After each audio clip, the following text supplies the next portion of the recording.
El día jueves 16 de abril del año 2026 estamos reunidos en el club de lectura, estamos reunidas en el club de lectura y esta vez vamos a recibir al escritor venezolano Rodrigo Blanco Calderón, específicamente con su libro de relatos venecos que hemos estado leyendo y analizando. Hay un hilo muy fino, pero también muy persistente que atraviesa todo el libro, que atraviesa Venecos y que permite leerlo más allá de los temas que son más visibles. La migración, la precariedad, la deriva, ¿no? Ese hilo no es como podría pensarse, e incluso como cabría esperar, un motivo aislado y no, ni un simple recurso formal. El hilo del que estoy hablando, que recorre todos los relatos, es una forma de organizar la experiencia, que tiene que ver con un doble desplazamiento. Por un lado, el paso de la vida hacia su huella y por otro lado, el paso del venezolano a Veneco. Estos dos movimientos, estos dos desplazamientos no solo coexisten, sino que se sostienen mutuamente y terminan por configurar la lógica profunda del libro. Vamos a empezar con el título. Venezolano es venezolana es un gentilicio, nombra una pertenencia, una comunidad política, una nación, o sea, digamos la pertenencia a una nación, una continuidad simbólica que se mantiene y se ha mantenido incluso en condiciones extremas dentro del territorio nacional, aún en medio del colapso, de la ruina material y del desastre institucional, seguimos siendo venezolanos, con independencia de nuestra posición política, que a muchos nos ha valido el remoquete de apátridas. Pero el caso es que seguimos siendo venezolanos. Eh, a veces no lo podemos ni creer, ¿verdad?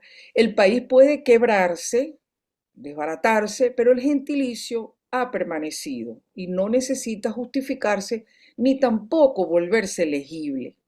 Veneco, en cambio, solo existe fuera del territorio. Es una palabra de frontera que no nombra un origen, sino una posición, una situación, una circunstancia. La palabra veneco aparece en el momento en que el sujeto es mirado desde afuera y reducido a una categoría. Por eso, dentro del país, la palabra veneco suena extraña, artificial, incluso peyorativa para mucha gente, porque la palabra veneco necesita distancia o la condición de veneco necesita distancia para activarse, necesita la mirada del otro, la mirada ajena. Bueno, ese tránsito es central, es medular para leer venecos, porque el libro no trabaja la migración como desplazamiento geográfico, sino como una transformación del estatuto del sujeto, que es distinto. Los personajes no son simplemente venezolanos fuera de su país.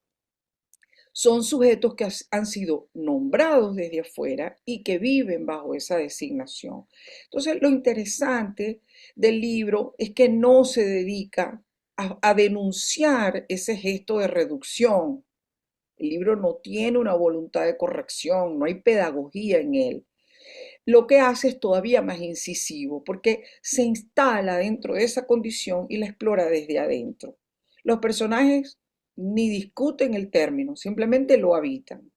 Y esto introduce una tensión muy importante porque Beneco no es solo un insulto, es también una forma de reconocimiento entre iguales en el exterior. O sea que ha dejado de ser un insulto. Hemos desactivado el poder insultante de esa palabra y por cierto el autor termina de rematar esa operación colectiva dándoles el título a su libro. Entonces, Beneco, una palabra que puede ser usada con desprecio, pero también con ironía, con resignación, incluso con cierta complicidad. Y esa ambigüedad es clave. La identidad deja de ser una afirmación y se va a convertir en una negociación permanente. Por ahí, por ese camino, la palabra veneco produce un efecto similar al acento que tenemos al hablar, porque el acento nos delata, nos expone, nos sitúa. No se puede ocultar del todo. Incluso cuando el migrante intenta adaptarse, el acento aparece como remanente. y definitivamente como huella. Entonces Beneco funciona de esa misma manera, pero a un nivel simbólico. Beneco es el nombre del acento social.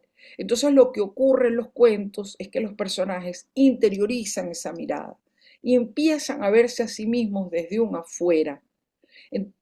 Un afuera en muchos sentidos, ¿ah?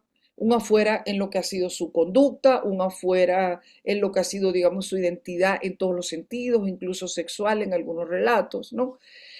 Y entonces, em, al verse desde afuera, entonces ajustan su comportamiento, ajustan su propio relato y su manera de presentarse ante el mundo. Eso está muy claro en en el cuento ambientado en Buenos Aires, ¿verdad? Que se acuerdan que lo hablamos en nuestra conversación, eh, hablamos mucho de este relato. Allí la protagonista inventa una historia sobre sí misma para poder insertarse en un grupo.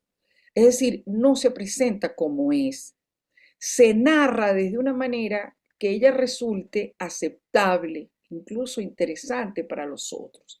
Entonces, es una operación que no es anecdótica, es estructural, porque es lo que hace posible la convivencia en un entorno donde uno ha sido previamente clasificado. Ese paso de venezolano a veneco es decisivo, no es un simple cambio de apelativo, es una mutación de estatuto, como asomé antes, ¿no? Porque el sujeto deja de ser una identidad compleja, como es todo ser humano, cuando no es en su país, para convertirse en una figura legible, como interpretable, que se pueda archivar, que se puede, como una categoría, ¿no? Y convertirse en una forma abreviada, reducida de la experiencia, ¿no? Beneco condensa, simplifica, organiza y ese gesto produce una pérdida, porque lo que no cabe en la etiqueta, lo que no cabe en esta simplificación, esta reducción, pues desaparece, ¿no? Y esa es la pérdida constante, muy constante que vemos en estos personajes. Pero bueno, hay algo más, la palabra también introduce una jerarquía. No todos los migrantes son nombrados de la misma manera. Beneco aparecen en contextos específicos, en relaciones de poder muy concretas. No es una categoría neutra, desde luego, ¿no? Sino que señala una posición subordinada, precaria, sospechosa, inestable. El sujeto no es solo identificado como extranjero, no, no, ¿verdad? Porque hay ecuatorianos extranjeros, no sé, alemanes extranjeros. El veneco no solo es extranjero, es algo más, o sea, está ubicado en una escala que no es ventajosa, ¿no? Y esto se filtra en los cuentos a través de pequeñas situaciones, de gestos mínimos, de incomodidades, de tensiones que no siempre se explicitan. La violencia, hay violencia y no siempre es directa, a veces apenas es perceptible en el trato, en la sospecha, en la forma en que se distribuye la confianza. Entonces lo que hace Rodrigo es registrar esas microviolencias sin convertirlas en denuncia explícita, ¿no? Eso, como hablamos en la sesión que tuvimos, es muy propio del relato contemporáneo, que evita la alusión al drama, sino que más bien lo elude.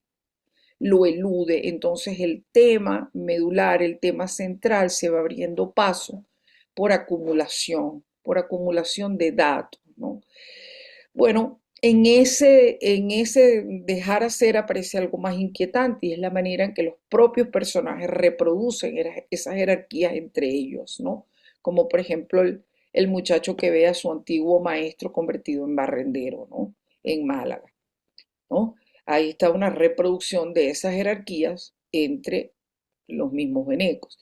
El veneco entonces no es solo el que es visto así por otro, sino que también puede mirar a otro dentro de esa lógica que hemos estado explicando, ¿no? Esto abre, por supuesto, una dimensión muy incómoda, pero bueno, necesaria, porque la identidad migrante no es solo una experiencia de victimización. Y este libro, una de las marcas más relevantes de este libro, diría yo, más visible, es lo que evita la experiencia de victimización.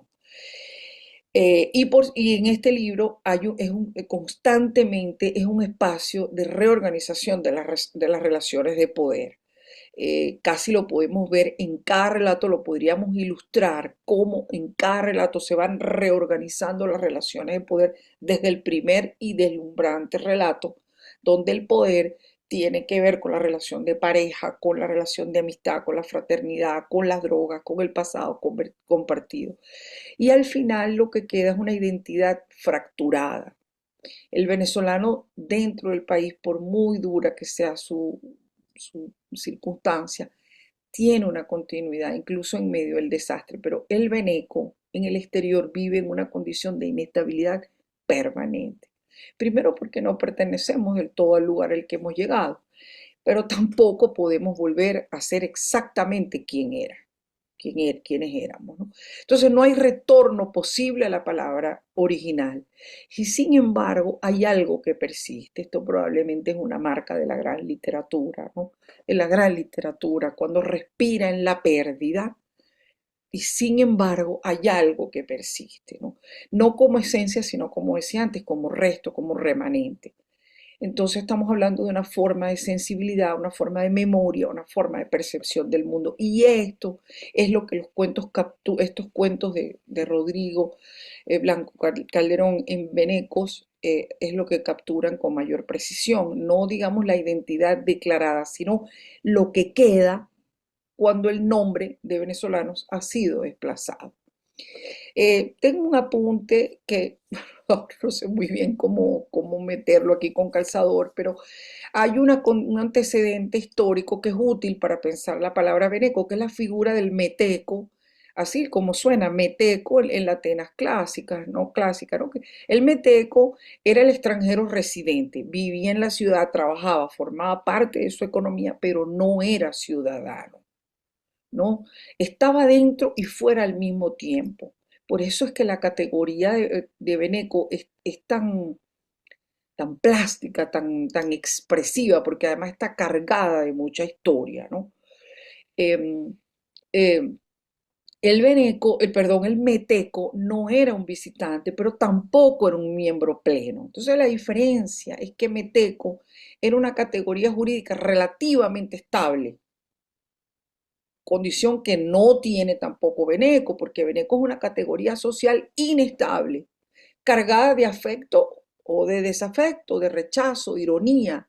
Entonces, además es una categoría que a diferencia de Meteco, que estaba fijado por la ley, la categoría de Beneco la produce la mirada, ¿verdad? La mirada del otro. Pero en ambos casos se trata de lo mismo, que es una posición intermedia que define al sujeto más por el lugar a donde ha ido a parar que por su origen. Bueno, en Venecos ese proceso no se detiene en la imposición externa. Ocurre algo más inquietante y es que el sujeto termina habitando esa reducción. No solo es nombrado como Veneco, sino que empieza a pensarse, a narrarse y a circular como tal, a circular como anomalía. La categoría simplifica, claro que sí, pero sobre todo reorganiza la vida. Y aquí es donde el segundo desplazamiento, el de la vida hacia su huella, se va a volver fundamental. Hablábamos al principio, yo mencionaba que iba a hablar de dos desplazamientos, el de venezolano a veneco, y ahora el otro desplazamiento que tiene que ver con la escritura, ¿no? El libro está lleno de situaciones en las que la experiencia no aparece en su forma plena, sino desplazada hacia un resto, algo que queda, algo que representa, algo que puede circular en lugar de la vida misma. Entonces, la operación es presentar la vida, como he dicho, como remanente, quizá porque una vez que se emigra, todo lo que viene a partir de la decisión del acto de emigrar es como un remanente. La franela de Callayo, que yo les dije, que les comenté cuando nos reunimos, que a mí me había impactado enormemente, eh, no dejé de pensar en la electricidad de la franela de Callayo, que creo que es un ejemplo muy visible de lo que quiero decir, porque no es una prenda cualquiera, es es una prenda usada por el héroe, impregnada de su sudor, de su saliva, de contacto, como del tiempo del héroe. Y el valor de una prenda así, no, por supuesto, no está en lo que es, sino en lo que ha tocado, de manera que funciona como una reliquia de la cultura pop. Entonces, no hay un museo, no hay un ritual que la proteja. De hecho, en el relato dice que por poco, que ya, no solamente que uno de ellos hizo el narrador, optó por la solución salomónica de dejar que el otro la tuviera para no destrozarla, sino que dentro del relato ya la pieza ha empezado a deteriorarse. Porque claro, como no está en un museo, como no está en un espacio de conservación, pues ya empieza a tener el deterioro eh, de todas estas tramas. Entonces, la reliquia pop circula, se apuesta, se disputa, ¿se acuerdan? ¿No? Que ellos dos se la forcejean. Podría decirse que ha estado en riesgo de ser desgarrada y sin embargo concentra una carga simbólica inmensa. Para mí, yo les comentaba, este gesto tiene unas resonancias muy profundas en el imaginario venezolano, porque nosotros hemos tenido décadas, probablemente desde 1847 o algo así, cuando empieza a forjarse el mito del libertador, que hay una reliquia, por cierto, que no existe, ¿no?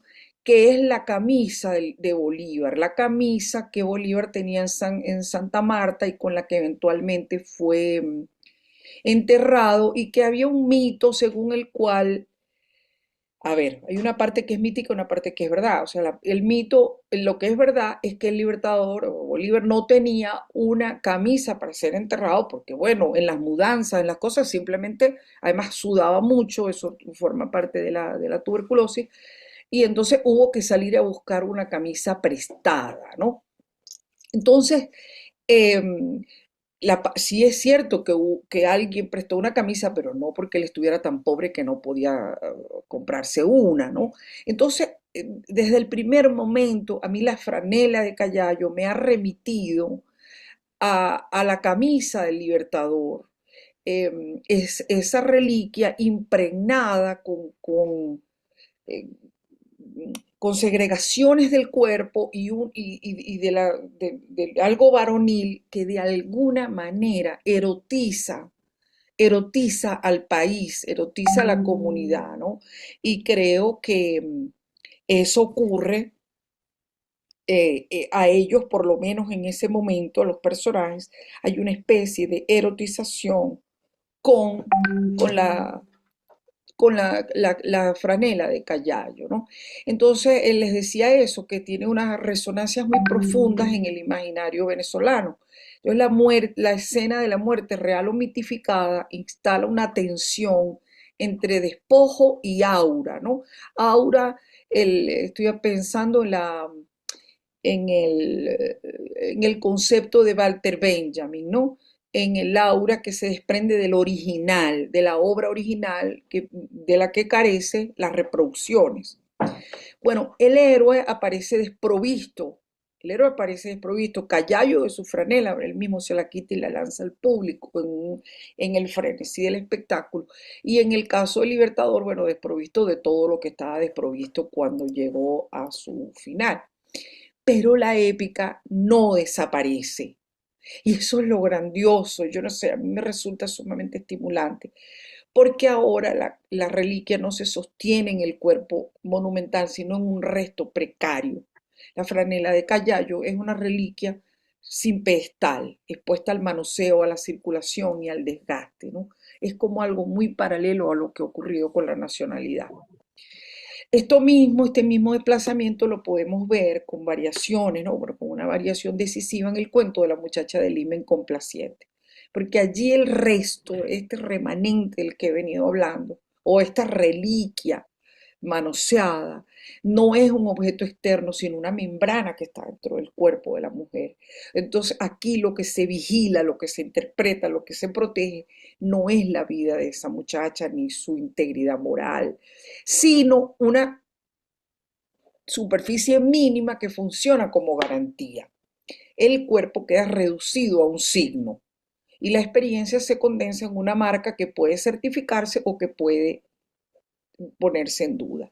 Yo insisto con que en ambos casos, en la franela de Callayo, como ocurría con la camisa del Libertador, ni más ni menos, bueno, en algún momento, en este momento no está, pero en algún momento en la Casa del Libertador estuvo exhibida la concreción calcárea, que fue el cálculo que le sacaron eh, del pulmón, de un pulmón le sacaron una concreción calcárea, entonces eso es como algo que formaba parte de su cuerpo, algo que tiene el aura del que hablaba Walter Benjamin. En otra reunión vamos a hablar del aura porque creo que es un concepto muy importante para la cultura en nuestro, digamos, el siglo XX y lo que llevamos de este.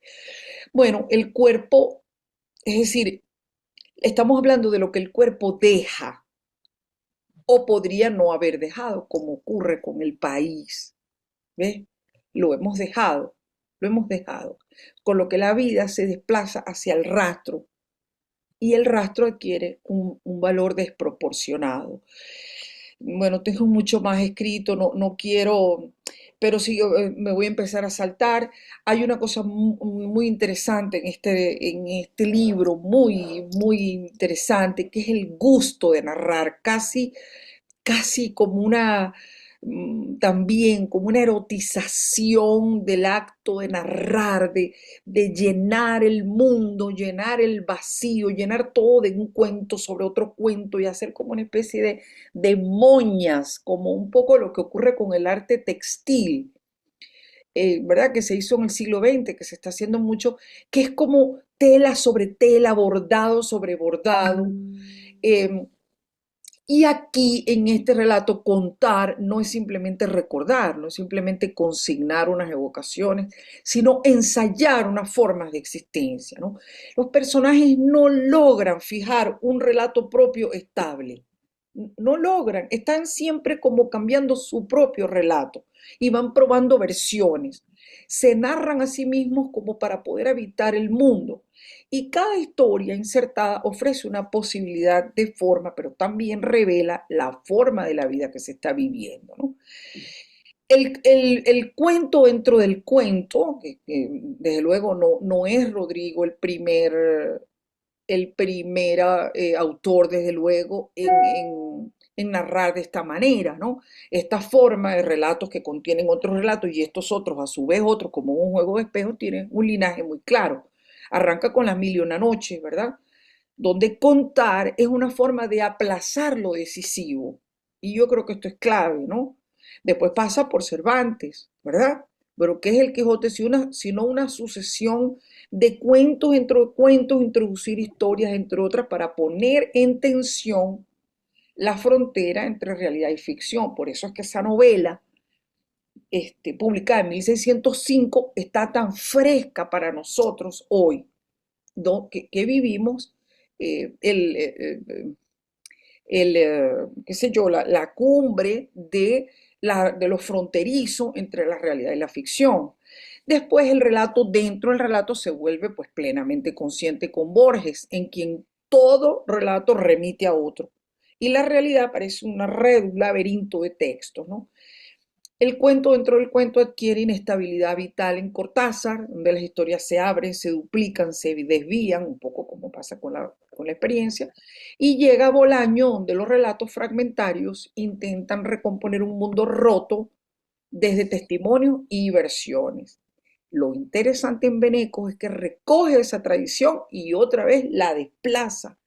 El cuento dentro del cuento ya no es juego literario, no es artificio, sino una necesidad porque sus personajes no pueden acceder a lo que les ocurre sin narrarlo, como si la experiencia solo pudiera sostenerse en versiones parciales, en historias que la rodean, en contextos, en situaciones que nos remiten a otra cosa, y solo así la experiencia se hace habitable.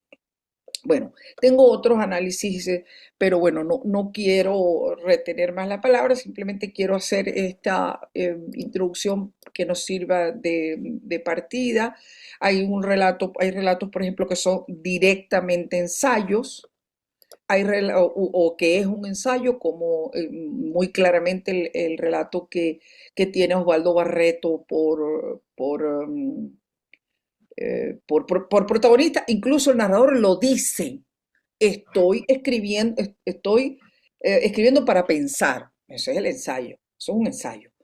Después hay un cuento más o menos fantástico, a mí se me pareció mucho a Stephen King, que es el último, eh, muy como, pero bueno, también no es exactamente Stephen King, ya vamos a hablar de eso si en algún momento llegamos. Y hay un cuento que me parece el más anticlimático, disculpen que en este momento no tenga el título, pero es el del disfraz, el hombre que se disfraza de Ovidio, porque el relato parece que está como gobernado por una indignación, por una ira, y entonces hay una escena final que condensa, pues digamos, la sumisión de Venezuela frente a un país muy inferior. Bueno, digamos, no sé si hay países inferiores a otros, pero digamos sí en territorio, en recursos, en población y definitivamente en recursos,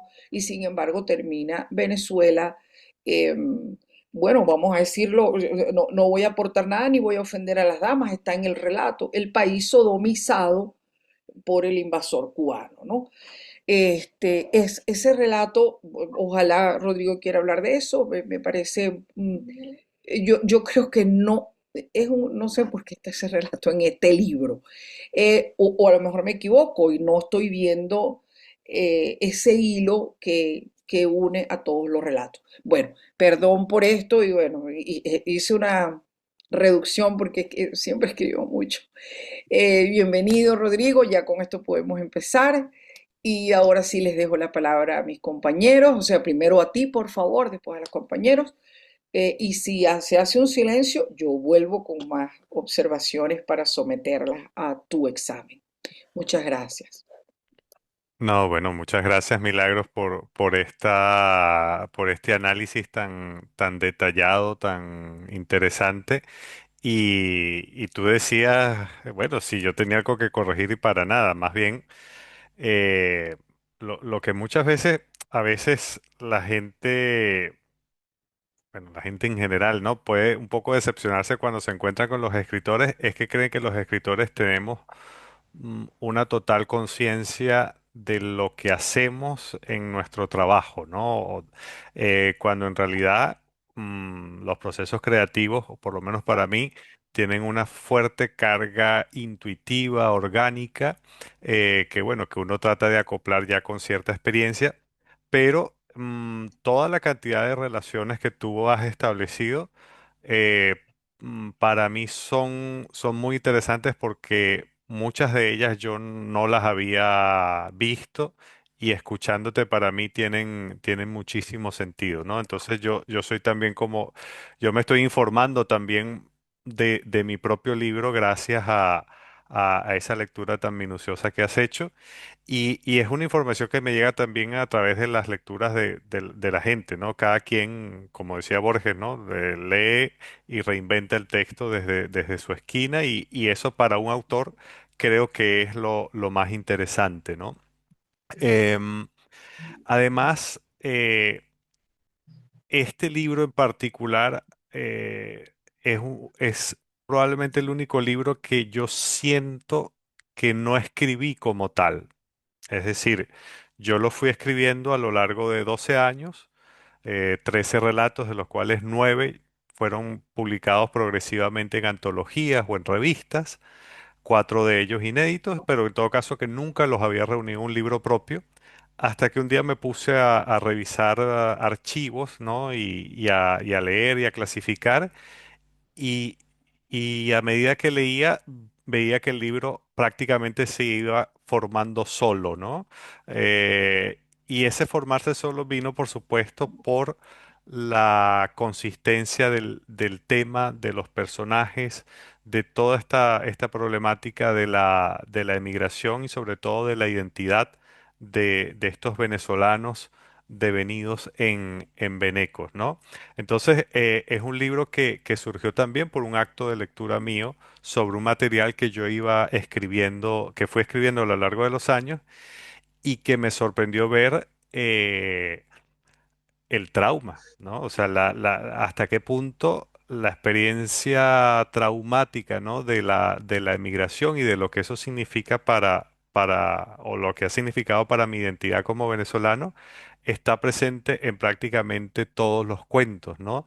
De una manera, como creo que tú bien lo has señalado, que no habla de victimización, no habla de grandes hechos, de grandes titulares, sino muy puertas adentro, pero en parte porque también ha sido mi proceso, ¿no? Ha sido un proceso que incluso para mí mismo ha sido muy subliminal, ¿no? Em, entonces, bueno, nada, yo, como te digo, muy agradecido e inspirado con tu lectura. Me gusta mucho más mi libro ahora que te acabo de escuchar. Y yo totalmente feliz de conversar con ustedes y responder preguntas. Pueden preguntar lo que quieran, y conversamos. El tema de todos los relatos, por supuesto, me llamó mucho la atención al extranjero y me dejó muy inquieta. Tengo que confesarte, Rodrigo, que lo leí 3 veces y todavía no sé a quién mató él al final, si a su profesor de literatura, a uno de los niños marroquíes, o a un ave, o yo no sé qué fue lo que pasó allí. Me quedé toda como en ese suspenso. Y bueno, realmente fue muy inquietante. Mm, eh, Desde luego, el personaje es psicópata, esa ausencia de sentimiento, de apatía por nada, o sea, de apatía por todo y de empatía por nada. No le importaba dejar Venezuela, total. Al rato ya estaba causándole la misma simpatía y o sea, mimetizándose con la sociedad española. No le importaba, no tenía arraigo. Entonces, claro, me llama mucho la atención eso. Desde luego, creo que, corrígeme por favor, Rodrigo, si es que yo tomé la idea de que es un psicópata y por eso incluso pudo matar a alguien sencillamente porque tenía calor. Entonces yo dije, wow, pero esto es muy loco. Pero nada, quería compartirte eso, felicitarte por tu libro y decirte que voy a volver a leer los relatos, porque sí, se lo merecen. El extranjero lo leí 3 veces, pero hay otros que también quiero. Bueno, Castel, ni te digo yo, que a mí yo soy una fan de Ernesto Sábato y del túnel y todo eso. Y bueno, Castel merece 2 o 3 lecturas más también y cada uno de ellos. Pero ¿me puedes quitar esa angustia de no saber a quién mató el personaje del extranjero? Eh, Hago la Muchas sí. salvedad gracias. de que sospecho que él no lo sabe. Bueno, desde luego que mató a un muchacho marroquí, por supuesto, que se prostituye, ¿no? Sí, Te sí, acuerdas que hablamos de que sí, sí. luego el Beneco, digamos, emplaza a otro en una categoría todavía inferior, ¿no? Ujú. Pero lo que no creo que te vaya a poder responder, vamos a ver si atino, es por qué lo hace. Y si en verdad Ah, lo no, porque hizo, lo ¿ah? hice. Y si eh, en verdad lo hizo. Yo A ver. Mm. presumí, exacto, esa es la observación. Si de verdad él mató a uno de esos chicos marroquíes, porque también dentro del relato dice, no le importa si es una prostituta o es un muchacho. Entonces, claro, esos muchachos que al no encontrar él que algo le había sonado adentro, me imagino que volvió a salir a ver si algo le sonaba y entre lo que le sonaba podía ser asesinar a uno de estos chicos con los cuales pues estaba, parece que a menudo, ¿no? Porque le aplicaba el mismo test a todos, etcétera, etcétera. Pero, Vamos a ver este, la ¿lo respuesta. hizo o no lo hizo? ¿Mató o no mató a alguien? Y bueno, gracias por todos tus comentarios. Fíjate, yo digo, encontrarse con los escritores puede ser decepcionante, es decir, no, no lo sé, no lo sé. Y si lo supiera no te lo diría, ¿no? Porque parte del efecto que uno trata de construir, o por lo menos que yo trato de construir, es la idea de un final abierto, no tanto porque no tenga como tal una clausura, sino porque ese final se puede prestar a muchas o a varias interpretaciones, ¿no? En el caso del extranjero, fíjate que es un cuento extraño, ¿no? Porque partió de una imagen que a mí me impresionó mucho cuando me fui a vivir a un lugar aquí en Málaga, en la Alameda de Colón, que es tal cual como la describo allí. Es una avenida llena de palmeras y tiene todo un ecosistema de aves muy llamativo. Están los loritos, que acá en Málaga, no sé por qué les dicen cotorras argentinas. Están las palomas, están las tórtolas y están las gaviotas, que son como las depredadoras, ¿no? Y a mí siempre me llamaba la atención, porque Málaga tiene mucho turismo, los turistas fascinados con los loritos, tomándole fotos a las aves, tomándole fotos a las gaviotas. Pero para alguien como yo que viví allí durante 5 años en esa calle, yo todos los días veía los cadáveres de palomas que se comían las gaviotas. Incluso las gaviotas se las comían, las agarraban en el aire y se iban aparte y se las devoraban. Era un espectáculo muy, muy violento que para una mirada del turista era un espectáculo bonito, ¿no? Entonces a mí eso me llamó muchísimo la atención, ¿no?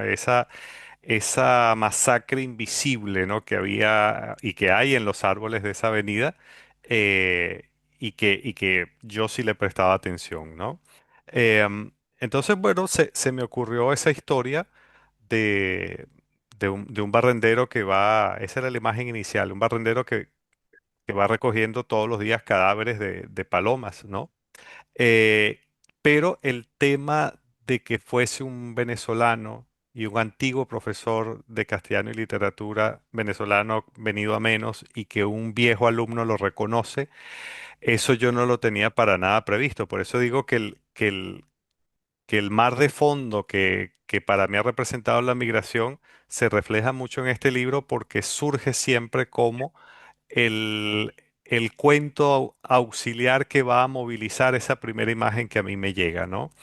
Y y ese rasgo lo señalaba Milagros también, a mí me gusta mucho la literatura que habla de la literatura y la literatura que muestra sus costuras, ¿no? Y cuando se me viene a la cabeza ese personaje del profesor de literatura, pienso en el famoso Monsieur Germain, el profesor de literatura de Albert Camus, a quien Camus en su discurso de premio Nobel le reconoce, ¿no? Y yo inmediatamente hice una especie de versión de, de no solo del extranjero de Camus, sino del propio Camus, ¿no? La versión de un escritor que parece tener potencial, pero que en realidad no termina escribiendo nada y que más que pareciéndose a Albert Camus, termina parecido al personaje de Meursault del extranjero, ¿no? En efecto, yo creo que es un psicópata, creo que es alguien que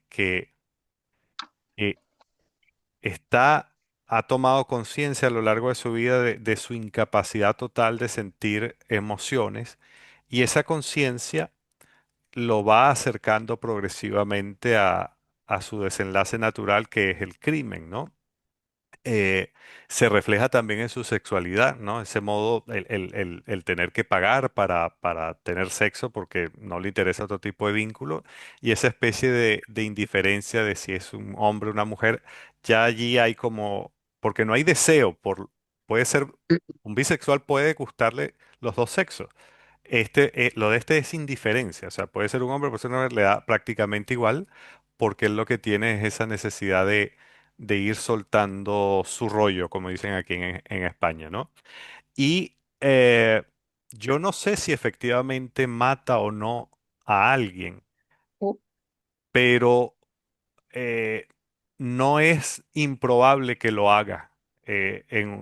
en algún momento, ¿no? O sea, me gustaba sobre todo esa situación de umbral, ¿no? De este personaje está en un punto en que es totalmente creíble que termine matando a alguien.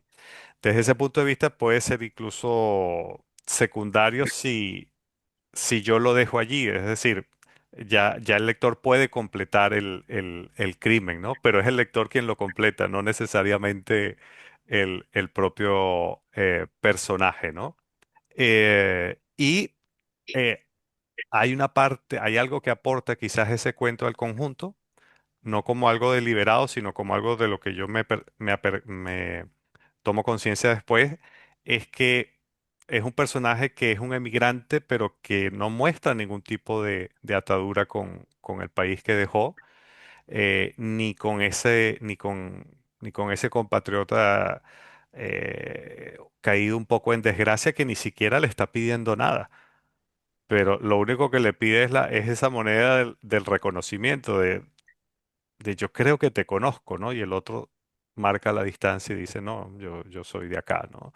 Eh, es un cuento extrañamente que sí genera como cierta perturbación y bueno, me gusta porque como lector creo que quizás trato también de transmitir la perturbación que a mí me provoca esa obra en específico de Camus, que es terrible, ¿no? El audio, Milagros.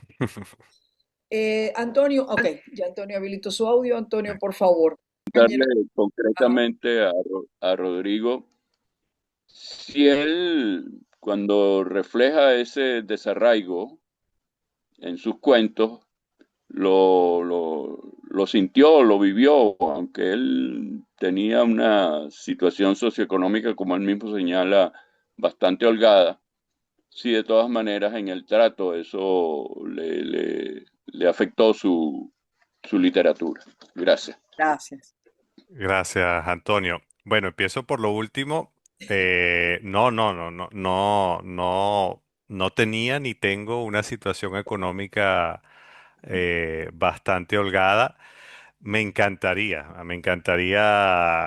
poder decirlo y ser un cifrino. Yo creo que yo soy un cifrino por dentro, ¿no? Pero soy aspiracional, ¿no? Este. No, lo que yo sí he remarcado siempre en entrevistas cuando se me pregunta sobre mi experiencia migratoria es que yo siento que yo emigré en unas condiciones privilegiadas. ¿Qué quiero decir con condiciones privilegiadas? La primera, emigré en avión, ¿no? Y segundo, emigré con un contrato de trabajo para la Universidad París 13 en París, que fue el primer lugar donde yo llegué, ¿no? Y digo que eso es privilegiado cuando se contrasta con, bueno, pensemos en el infierno de la gente que emigra a pie por la selva del Darién, ¿no? Ese es el horror absoluto, ¿no? Entonces, yo sí remarco que es una condición privilegiada, aunque económicamente no se traduce en una situación necesariamente holgada. Y bueno, gracias también por destacar la parte del lenguaje, es algo en lo que sí he trabajado conscientemente a lo largo de muchos años y el cuento en ese sentido es una gran escuela de la economía, del rigor, de no adornar demasiadas las palabras. Y por supuesto, este libro refleja totalmente lo que ha sido mi experiencia espiritual, psicológica como emigrante, ¿no? Pero es una experiencia de la cual tomé plena conciencia leyendo el libro, porque, insisto, se alimentó de muchas cosas que para mí han sido traumáticas y como todo verdadero trauma, tú no tienes conciencia de hasta cuánto te ha afectado eso, ¿no? Pero yo lo he dicho varias veces y lo repito, yo creo que la mayor experiencia de mi vida adulta ha sido la emigración. Y eso que yo emigré con ya 34 años, ¿no? Ya tengo 10 años fuera. Yo hasta los 34 años, yo sabía quién era, yo sabía cuál era mi lugar en el mundo. Yo sabía dónde había crecido y cuál era mi sistema de relaciones. Porque incluso yo ni siquiera, con todas estas categorías, ni siquiera, no solo es que no era veneco, es que ni, por supuesto era venezolano, pero yo me siento básicamente caraqueño, ¿no? Yo lo que conozco en realidad de mi país es Caracas, más que cualquier otra cosa, ¿no? Y de un día para otro eso desaparece. Desaparece porque no lo tienes a mano, porque es muy difícil regresar por una cantidad de cosas. Y para mí, el sentir ese duelo por una parte de mi identidad fue una experiencia profundamente dolorosa, por momentos agónica de una agonía cotidiana, ¿no? Uno sale y hace su trabajo, y hace todo, pero por dentro te estás sintiendo muy mal, ¿no? Eh, y progresivamente también esa experiencia fue un renacimiento, ¿no? Esa agonía implicó también un renacer, un aceptar que estaba surgiendo en mí y al igual que en todos mis compatriotas, una nueva faceta de mi personalidad, de mi identidad que ahora yo he incorporado, ¿no? Y yo me siento básicamente extranjero. Y creo que esa va a ser la condición que va a definir mi vida hasta que me muera, ¿no? Eh, a mí en España me han recibido con los brazos abiertos, ¿no? Eh, Como tú señalas que en Venezuela se recibieron a muchos inmigrantes. Y yo no tengo ninguna queja que poner, pero tú no eres uno de ellos, ¿no? Tú no eres de acá. Eh, y eso o lo sientes o a veces te lo hacen sentir de una u otra forma, ¿no? Y esa conciencia, insisto, a veces es muy dolorosa y otras veces tiene una carga de liberación tremenda y una carga positiva tremenda, ¿no? Entonces, sí, el libro recoge hasta los tuétanos esa profunda crisis de identidad que para mí ha representado el haberme ido de mi país y el haberme alejado de mi familia y de mis amigos y el haber tenido que dejar sobre todo la Universidad Central de Venezuela, donde yo era profesor, que esa era mi casa, ¿no? Eh, Eso no quiere decir que las historias que yo cuento allí sean autobiográficas. De hecho, mm, por dar una cifra, 80-90% de las historias que yo cuento allí originalmente fueron historias que me contaron otras personas. Y sin embargo, yo creo que Venecos es el libro más personal que yo he escrito, precisamente porque toca todos estos temas. Arranco rápido. Varios comentarios cortos.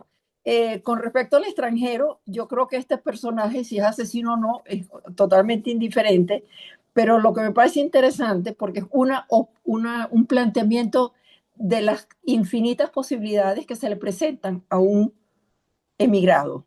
No identificarse con el lugar y no lograr crear puentes, lazos que le den un vínculo con aquel nuevo lugar en el que tiene que vivir. Es una anomia total y creo que este personaje, si no, que si es psicópata o no, simplemente no logra vincularse. Entonces es una situación de anomia muy fuerte. Otro comentario, el primer cuento me encantó, me mató de la risa, me pareció genial el final. El tono de todos los cuentos, me gustó muchísimo la escritura. Es decir, si hablo de todos los cuentos, eh, Rodrigo tiene una manera de escribir muy, no, la palabra correcta no es suave, pero muy, no es dramática, que exprese situaciones dramáticas. La manera en que escribe es muy fluida y de alguna manera muy tranquila. Y él hace una especie de acto de magia él hace un malabarismo entre esa suavidad de la narrativa o esa fluidez, pero que la transmite de una manera como diciendo, eso no es tan importante, es decir, muy, no sé la palabra en español, en inglés sería low key. Es decir, lo expresa de una manera muy bajita. Yo no fui Bajo perfil. de bajo perfil, entonces expresa la escritura pareciera de bajo perfil y metes cada brutalidad. Es decir, yo solo estoy esperando que la cámara que te está enfocando a ti baje la cámara y yo vea dos piernas de palo. Entonces, es decir, eh, y cada cuento, o la mayoría de los cuentos, excepto el primero que me divirtió, me enganchó, eh, tienen de pronto, no todos, pero de pronto hay algunos que te dicen, oye, le darás un giro de pronto que uno no se lo espera. Entonces, la falta de drama en la narrativa me parece muy atractivo cómo combina con algunos horrores que describe. Bueno, muchas gracias. Gracias por compartir. Muchas gracias, Mariana. Bueno, sí, concatenando lo del estilo que señalaba también Antonio, eh, yo vengo a decir que la escritura para mí es un proceso que tiene una fuerte carga de lo inconsciente, ¿no? Pero hay dos cosas que para mí sí son muy, muy conscientes, que aplica tanto para el cuento como para la novela. La primera es la noción de marco, ¿no? Que tiene que ver con el principio y el final. Es decir, yo cuando me siento a escribir un cuento, ya yo sé cuál es el final, Ah, ¿no? yo no. Es como una de las primeras cosas que me viene y todo el cuento está construido para llegar a ese final. Eso no quiere decir que cuando yo empiece a escribir el cuento sepa por qué ese final ocurre. El proceso de escritura es descubrir la conexión orgánica entre el principio y el final, ¿no?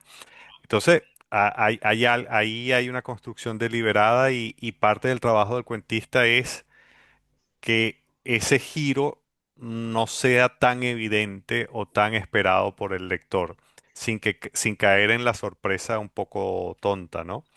Y lo otro tiene que ver con el trabajo del lenguaje. Pero creo que eso le pasa a todos los escritores. Borges lo decía, ¿no? Los escritores empiezan siendo barrocos y luego van depurando el estilo y van tratando de adecuar más el medio de expresión a lo que quieren decir, ¿no? Y eso para mí es fundamental y creo que eso conecta con una especie de estado de ánimo cercano a la ligereza, ¿no? Ujú, Eh, Monterroso también lo decía, y eso es algo que yo repito en los talleres de escritura. La función de una frase en literatura, en narrativa por lo menos, tiene que ser conducir a la siguiente frase, ¿no? Es crear un sistema de comunicación que fluya, que una frase te lleve a otra y no que te quedes allí eh, dando vueltas en ella, por más que una frase te pueda gustar, ¿no?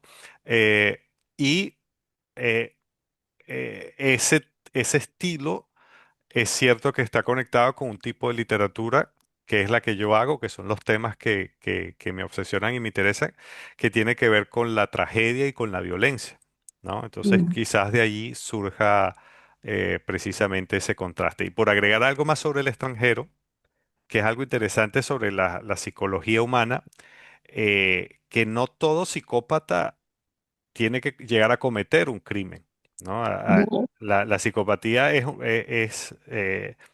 no sé si, bueno, puede ser un trastorno de la personalidad, pero es una condición de la personalidad que puede ser, que es algo latente, ¿no? Que no necesariamente la persona tiene que llegar a matar a alguien para ejercer de psicópata, pero su forma de ver el mundo, de comportarse, ya lo transmite, ¿no? Creo que quizás el cuento del extranjero se sitúa un poquito en esa coordenada y que tiene que ver con lo que a mí más me impresionó de la lectura de la novela de Camus, es que el extranjero lo es no con respecto a un país, lo es con respecto a su especie, o sea, es un extranjero dentro de su especie humana porque es incapaz de reconocer en el otro y en sí mismo esa humanidad, ¿no? Y esa es la forma más radical de ser extranjero, ¿no?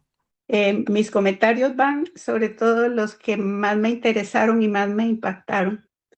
El de la Virgen de la Impureza, en que me parecen madre e hija como una familia cifrina, en que conservadora en esta época, preocuparse por el himen o no, me pareció pues un poco extraño.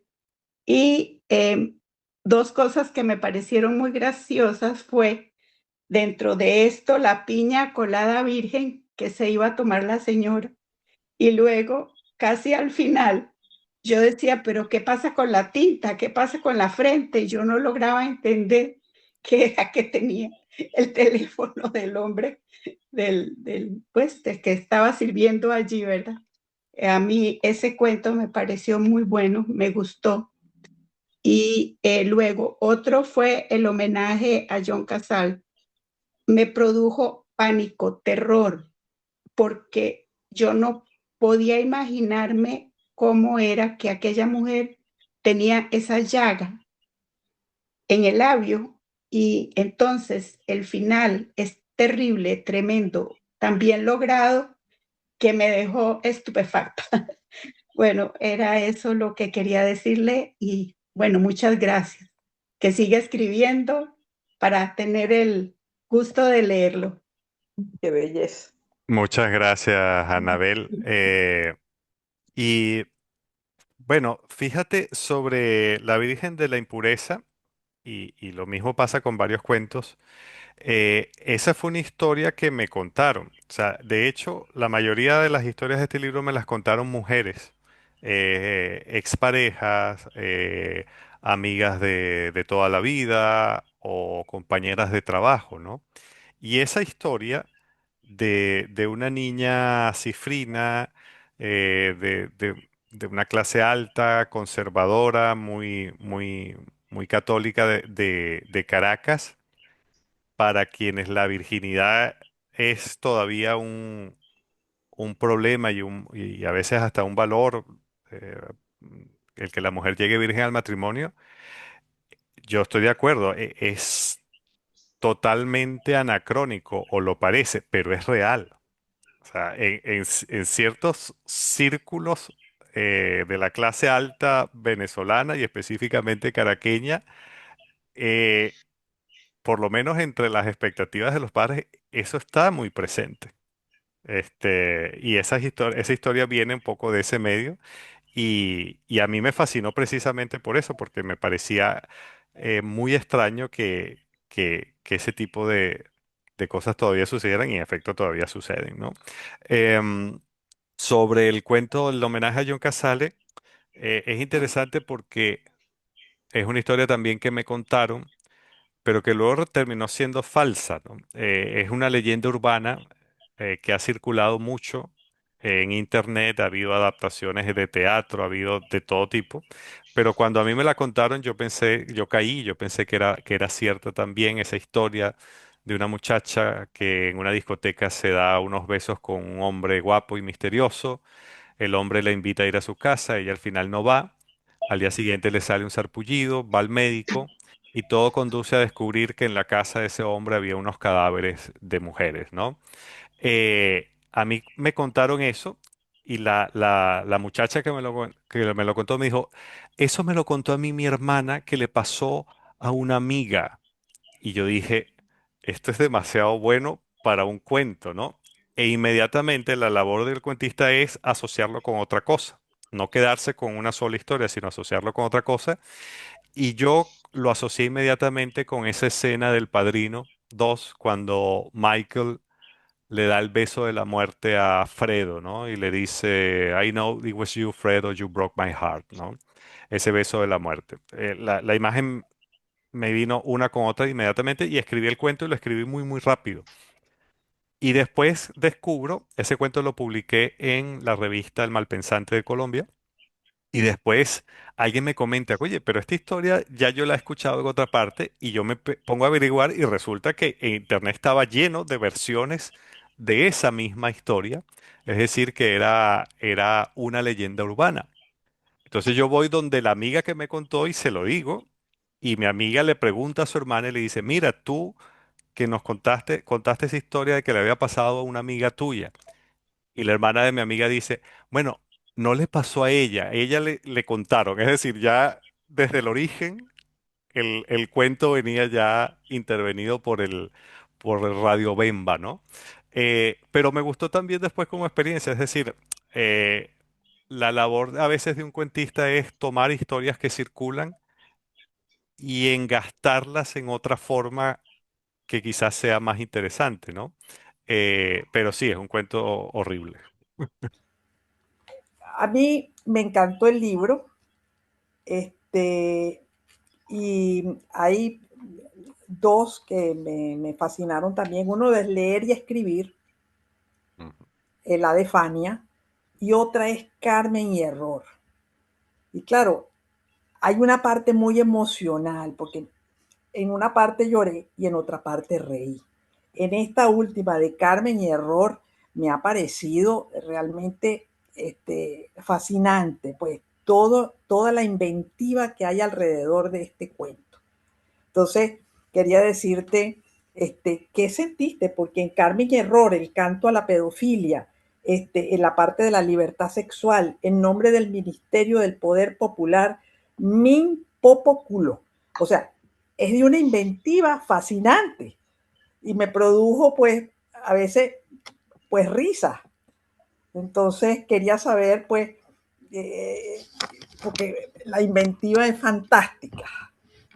Bueno, Irama, muchas gracias y bueno, qué bonito esto porque van como volviendo pedazos de las cosas que uno hacía en Caracas y sí, inolvidable los trabajos con la Fundación Telefónica ya con esa charla. Y bueno, me alegra que te haya gustado el libro y sobre esos dos cuentos, fíjate, y así respondemos parte de la pregunta con la que había cerrado Milagro su intervención. Carmen y Error. Fíjate, ese a nivel estilístico es totalmente cierto que es el único cuento, creo yo, que desentona con el resto del conjunto. ¿Por qué? Porque el estilo es de principio a fin una sátira total, ¿no?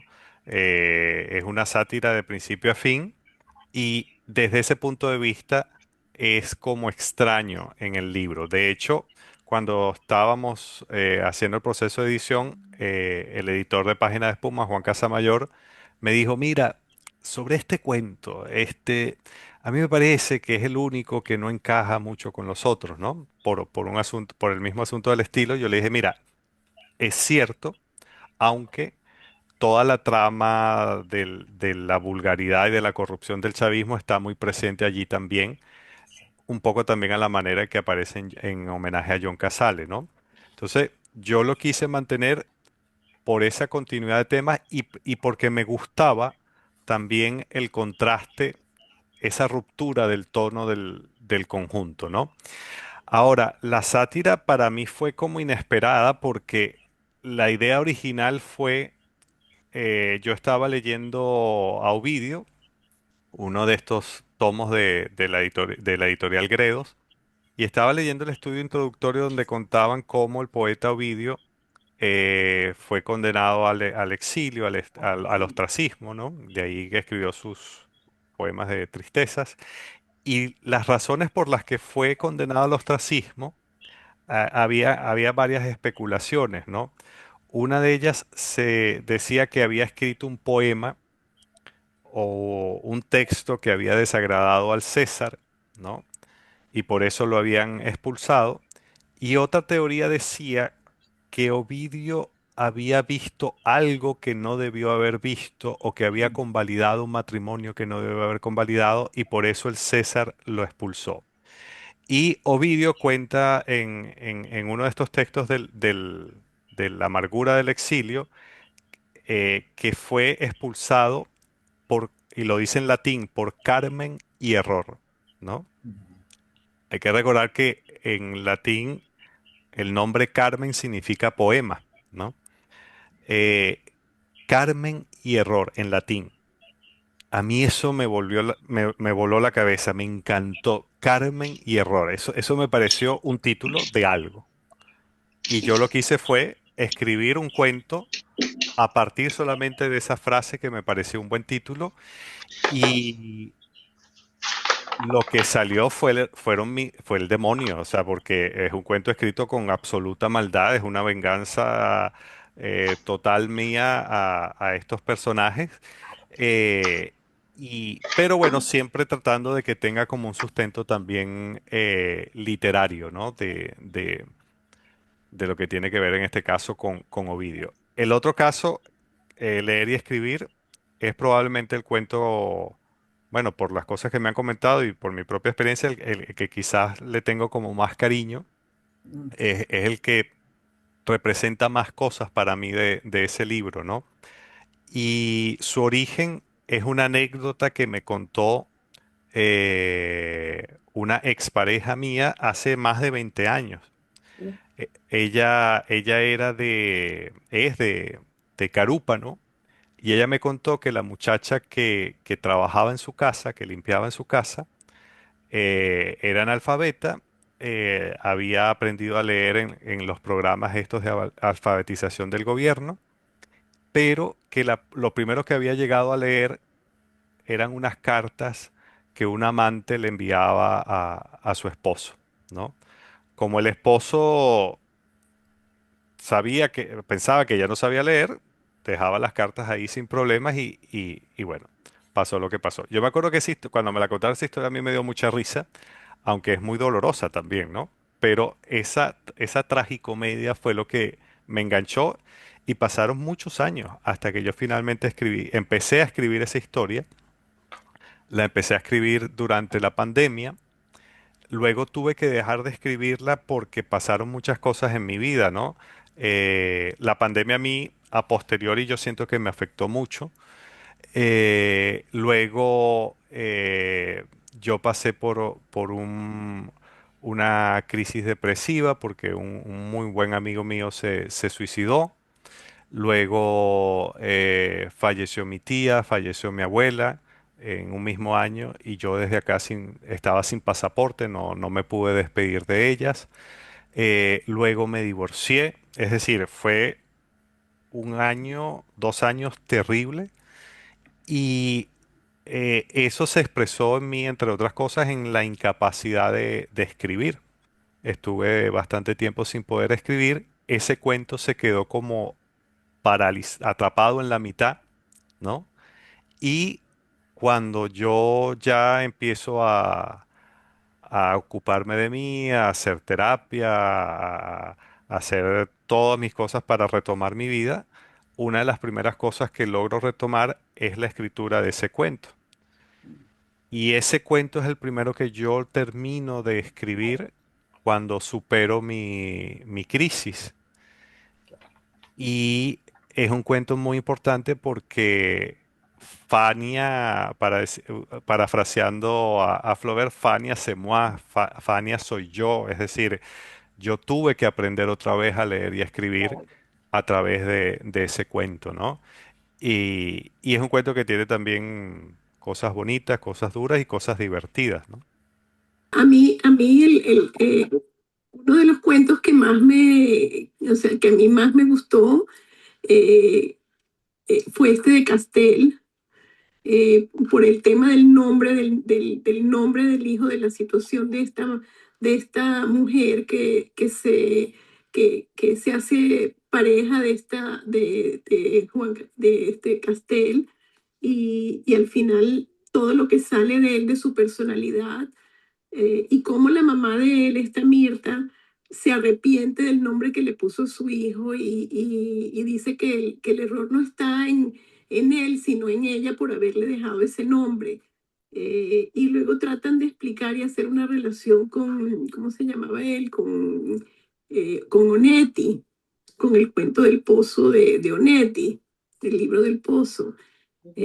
Quisiera que hablaras un poco más de ese cuento, sí, y bueno, Claro. agradecerte por toda esta reunión tan interesante para mí.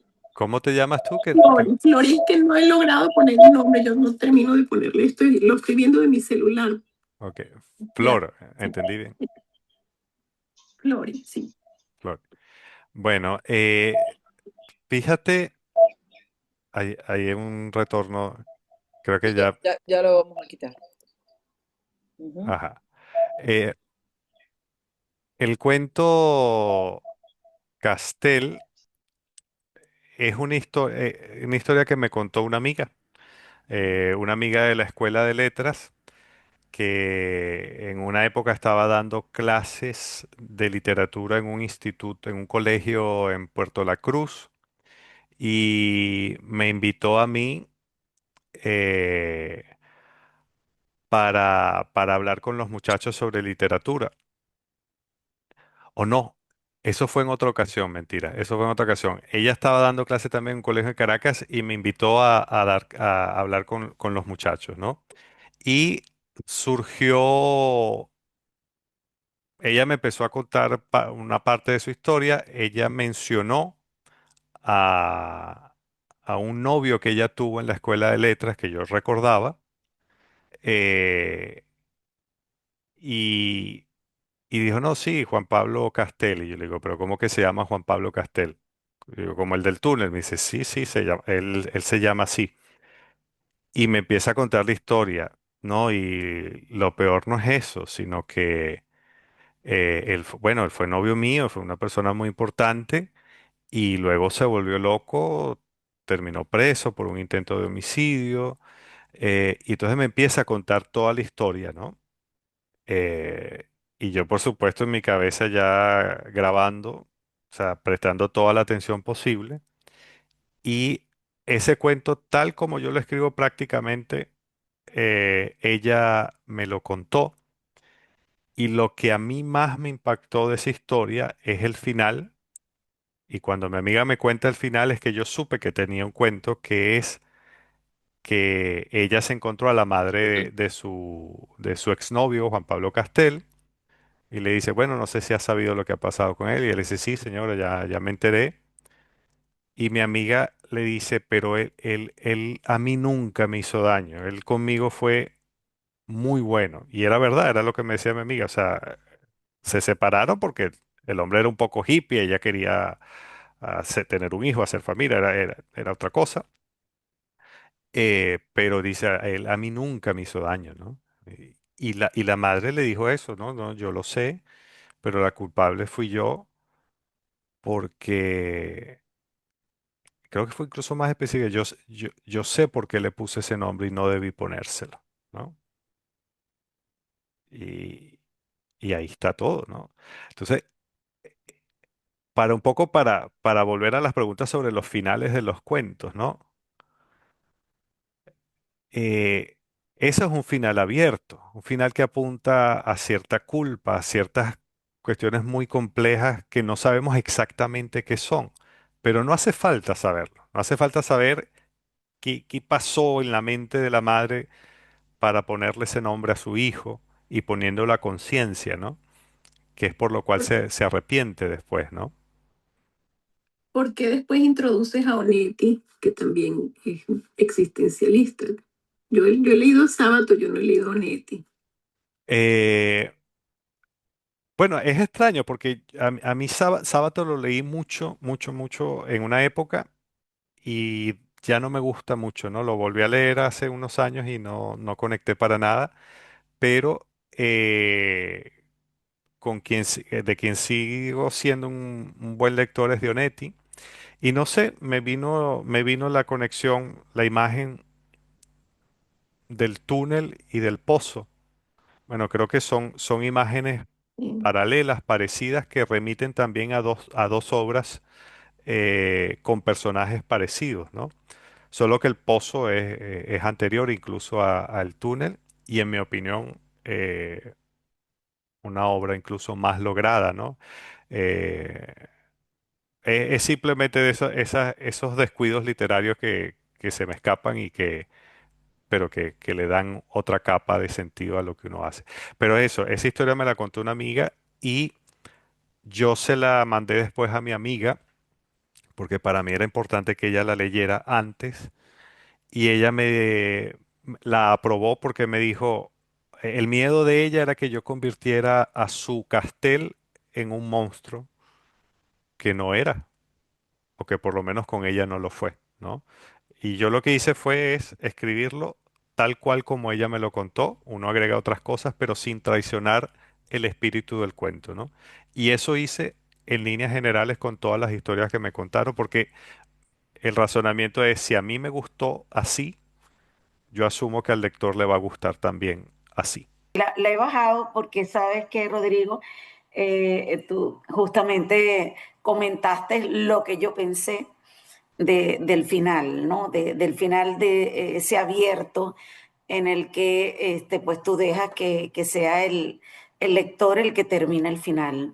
Y en efecto, la mujer dijo en ese momento, yo soy la culpable, porque yo no solo le puse ese nombre, sino yo sé por qué se lo puse. Entonces, claro, se queda todo en el aire, ¿no? O sea, oye, ¿por qué se lo puso?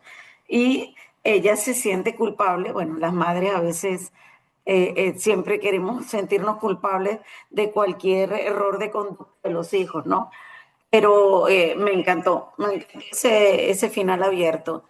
Era, bueno, me gustaron todos, ya te lo dije, pero ese era uno de los que te había mencionado precisamente dentro de lo que hablé antes, porque me pareció muy disruptivo, muy fantástico. Vale, gracias. Gracias. Pero quería preguntarle al amigo Rodrigo, quizás, bueno, los cuentos son historias, relatos diversos, uno los ve y los analiza, pero cuando el término veneco, digamos, él como escritor, ¿cómo piensa que es percibido en los venezolanos que están afuera, pero sobre todo en los que están aquí, en los que estamos acá, ¿verdad?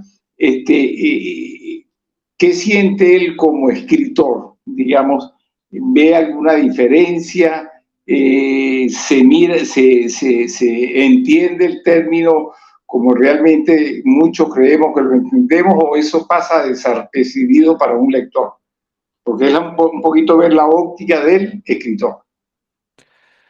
Bueno, sobre venecos, fíjate que la idea del título surgió cuando yo estaba armando el libro, ¿no?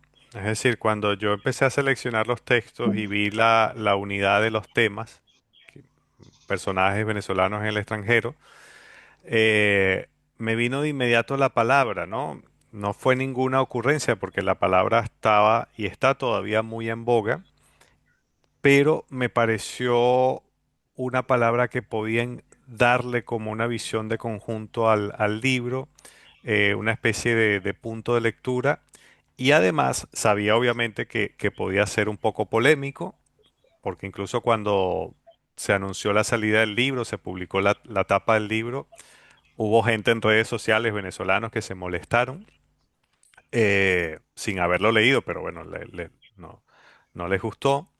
Pero también hay algo más personal, que es que a mí esa palabra me gusta. A mí es una palabra que me parece sonora, simpática. Quizás tiene que ver, como lo he contado en alguna entrevista, con que la primera vez que yo la escuché, creo que Antonio lo mencionaba, fue en Colombia en el año 2013, cuando una amiga escritora la utilizó para referirse a otro amigo. Dice, ah, no, él también es veneco. Y no lo dijo como insulto, lo dijo con esa construcción que en Colombia la hacen mucho de adaptar las palabras de esa forma, ¿no? Eh, Depende mucho del contexto, ¿no? Depende de si ha sido utilizada de forma peyorativa con cada persona.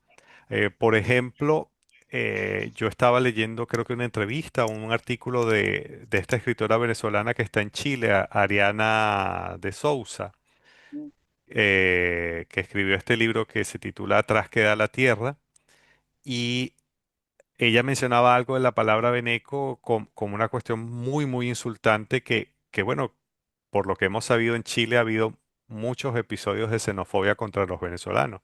Entonces, por supuesto, nunca le he preguntado a ella, nunca hemos hablado, pero no me extrañaría que para ella la palabra veneco no fuese una palabra que ella reivindique, ¿no? Estoy aquí especulando, pero a partir de lo que le leí, pienso que tiene ese sentido. Entonces es una palabra que depende mucho de cada quien.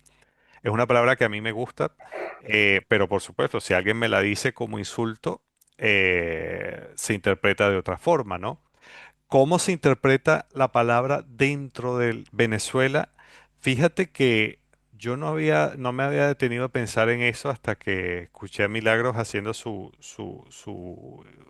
reflexión introductoria, ¿no? Más bien me tendría que decir quienes están en Venezuela cómo la ven, si la utilizan o no. Eh, aquí la utilizamos cada vez más y lo que me ha gustado del libro es que entre mis amigos españoles decían, Beneco, Beneco, ¿qué es eso?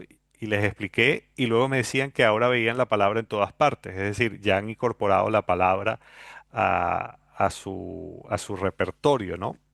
Eh, no sé, a mí me parece también, entre venecos, es una forma también un poco desenfadada de aceptar y de incorporar los cambios en nuestra identidad. Porque el venezolano, una cosa que yo descubrí en el extranjero, que yo no había pensado en eso dentro de Venezuela, aparte de todo lo maravilloso que somos los venezolanos, el venezolano puede ser muy, muy pedante. Puede ser muy, muy pedante. Ya me ha tocado verlo, ¿no? En ciertas situaciones. Y creo que la palabra veneco puede ser como un cable a tierra de decir, bueno, eh, podemos tener las reservas de petróleo más grandes del mundo y tener no sé cuántas mises y ser los más sabrosones, pero nos estamos comiendo un cable todos, ¿no? Es decir, el veneco es parte de la sombra del venezolano, por decirlo así, y en la manera en que uno la utilice y la incorpore, uno estará incorporando también parte de su sombra. Se ha terminado convirtiendo también en algo como una forma de ser que el venezolano ve con respecto a sí mismo con cierto humor. Pero insisto, no me caso con ninguna lectura definitiva sobre la palabra, porque las palabras van evolucionando de acuerdo a su uso y a su connotación. Por ejemplo, hace poco a mí se me ocurrió poner en Twitter algo contra el presidente Pedro Sánchez y bueno, me cayó una horda de tuiteros, buena parte de ellos pagados, ¿no? Otros de aquí de España con muchos ataques de xenofobia llamándome veneco, ¿no? Este veneco, y ahí era un insulto. Pero ni siquiera en ese caso para mí termina de ser algo demasiado insultante, ¿no? No sé por qué, pero mi relación con esa palabra es distinta. Una declaración, digamos, que quieras que quede grabado a propósito de Benecos, a propósito de lo que estás leyendo, pensando en estos tiempos. Digamos, eh, te pido una reflexión o una anécdota, en fin, lo que quieras decir para quien vaya a ver este documento en el futuro, eh, porque ya estamos terminando y ya vamos a cerrar. Bueno, nada, yo insisto, yo me siento muy agradecido por tener la posibilidad de escribir y de transformar en historias muchas anécdotas, muchas vivencias, muchas emociones que he vivido o que me han contado y que no siempre los discursos de las redes sociales o el periodismo necesariamente tienen que captar, ¿no? Eh, y lo digo porque la experiencia que me ha brindado este tipo de encuentros a partir de Venecos es una experiencia muy bonita de reencontrarse con la tribu, de reencontrarme, como ha pasado en este caso, con memorias mías, con otras personas que he conocido y que estoy reencontrando acá. Y, y que bueno, aunque en mi literatura no soy solemne, quizás aquí ahorita sí me pongo un poco solemne, pero te recuerda y te reconcilia con el acto de la escritura. O sea, muchas veces yo dudo del sentido de la escritura, ¿no? De para qué escribir, cuál es el sentido de la escritura. Y, y bueno, creo que si la escritura logra hacer que no desaparezcan algunas emociones y algunos estados de ánimo, que nos convocan, en este caso a todos como venezolanos, yo creo que es bastante, ¿no? Creo que es un gran logro y además que es un logro compartido, ¿no? Porque es un logro que se da entre quien escribe y quien lee. Y en ese sentido, yo invito a que todos construyamos esta memoria, ¿no? Todos somos contadores, historias y todos podemos escribir, ¿no? Siempre lo digo, yo nunca entiendo cómo no todo el mundo es escritor. No porque sea fastuoso, sino porque todos sabemos medianamente poner una palabra detrás de otra y escribir y contar historias, y eso es un privilegio también, ¿no? Entonces, simplemente esa emoción y esa sensación quizás es con lo que quiero quedarme y darle las gracias, por supuesto. Muchas gracias a ti, Rodrigo. Sabes que el mes que viene vamos a tener invitada a Silda Cordoliani, Ah, qué bueno. así que vamos a seguir con este espacio conversando con escritores venezolanos y dejando este testimonio grabado. Muchísimas gracias, cariños para todos. Qué bueno que hayamos hecho esta conversación y que hayamos leído este libro. Nos Muchas gracias.